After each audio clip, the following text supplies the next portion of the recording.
Restons en Ukraine. L'autre sujet, c'est Zelensky. Voilà, Zelensky qui reste prudent alors que Joe Biden lui a donné la possibilité de frapper la Russie.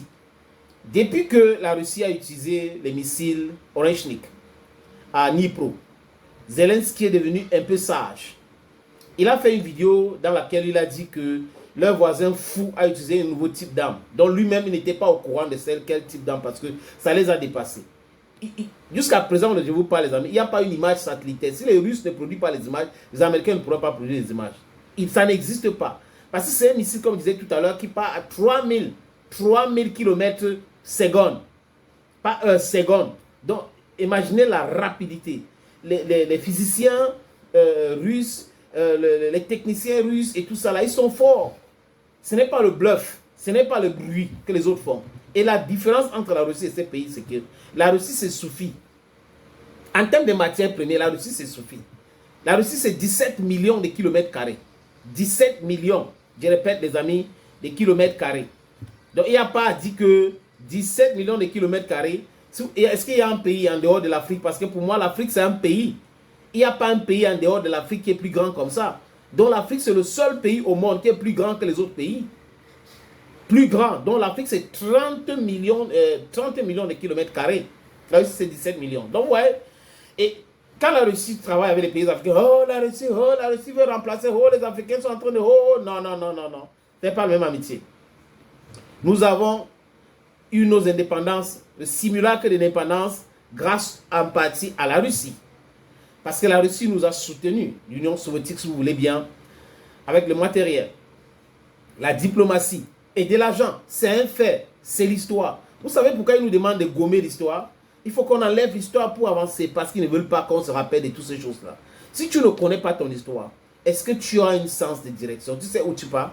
If you don't know your history, then you don't know where you're going to. You don't know where you came from. History is that thing that tells us who we are, where we are going to. So our history is that very, very important. It's important. Avec l'arrogance habituelle. Ah non, la Russie a fait ceci, la Russie a fait ça. Et vous regardez les Africains, certains Africains, qui passent leur temps à dormir dans les chaînes occidentales là, qui écoutent les informations et comme des naïfs, ils prennent ça par exemple content. Oui, est-ce que tu connais un Africain qui est en Russie qui envoie les choses? Donc quand on envoie les congelés en Afrique, c'est ça qui vous plaît. Que d'avoir des usines de rassemblement ou de rassemblage des véhicules, des ordinateurs et autres pour donner de l'emploi, la plus-value à nos matériels, à nos matières premières. We don't understand what is truly important to us. I mean, some people, not all of us, don't really understand what is important for Africans. What is important for us is to fine-tune our economies, if you want that way, fine-tune our economies, render our economies independent. We need economic sovereignty. La souveraineté économique, c'est quelque chose que on a besoin. On a vraiment besoin pour pouvoir avancer bien, les amis. Sinon, on n'avance pas. On n'avance pas. Donc, Volodymyr Zelensky, il dit qu'il reste prudent aujourd'hui. Vous savez, devant les députés ukrainiens, députés, il n'y a pas d'élection, donc c'est illégal, ils sont illégitimes. Ils vont venir nous dire il faut organiser des élections au Mali, il faut organiser les élections au Burkina Faso, il faut organiser les élections au Niger. Monsieur Abdourahmane Tiani, Monsieur Ibrahim Traoré, Monsieur Assimi Goïta, pas d'élection dans nos pays-là, jusqu'à ce que la sécurité revienne.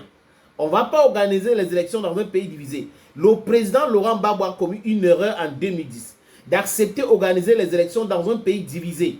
Et la France lui a fait organiser les élections. Il a pensé que cette France-là devait jouer un jeu équilibré. Mais que non, la France était là pour soutenir Alassane Draman Ouattara parce que le drame que la France a voulu imposer aux Ivoiriens devrait passer par lui.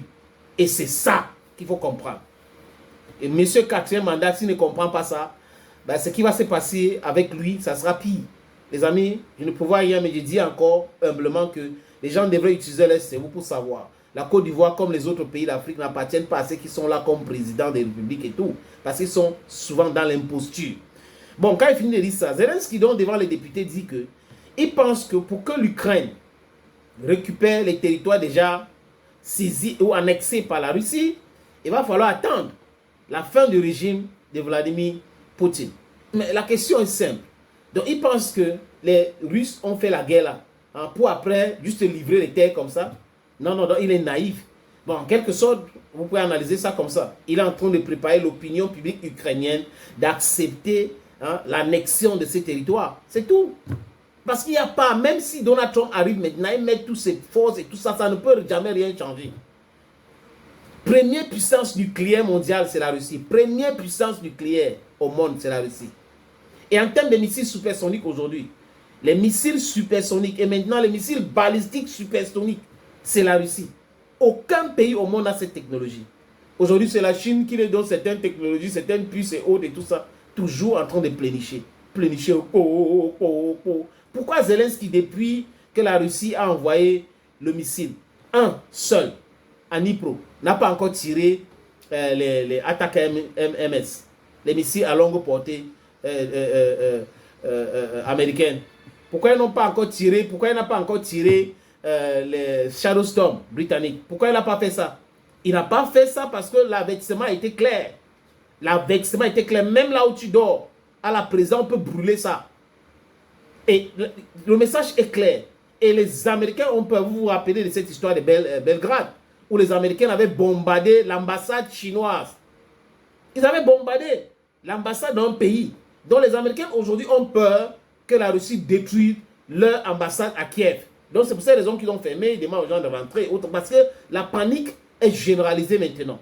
Zelensky a reçu à peu près 50 missiles attaques MS. Et le même nombre de Shadow Storm. Mais pourquoi en France aujourd'hui on ne parle pas de oui, il faut utiliser, il faut continuer de tirer? Pourquoi au Royaume-Uni aujourd'hui on ne parle pas de il faut continuer à tirer, il faut tirer? Pourquoi Zelensky est devenu prudent?